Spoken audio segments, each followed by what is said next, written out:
Stephanie is the manager of an engine test stand. She has to subject the engines to rigorous testing before they are approved. To do so, the engine is started cold and pushed to its limits.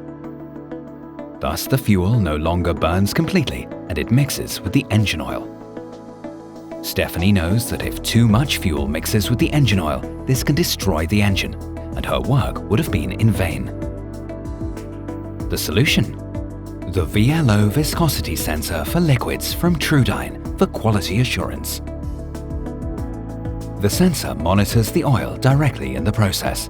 Stephanie can continuously extrapolate the properties of the liquids from the viscosity data and monitor their quality. Thus, she does not have to interrupt the tests anymore and only has to change the oil when necessary. Thanks to its compact design, the sensor takes up very little space. In addition, it measures the density and temperature of the measured material. The VLO viscosity sensor eliminates all process interruptions.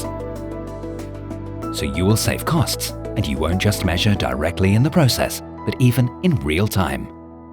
Interested? Contact us.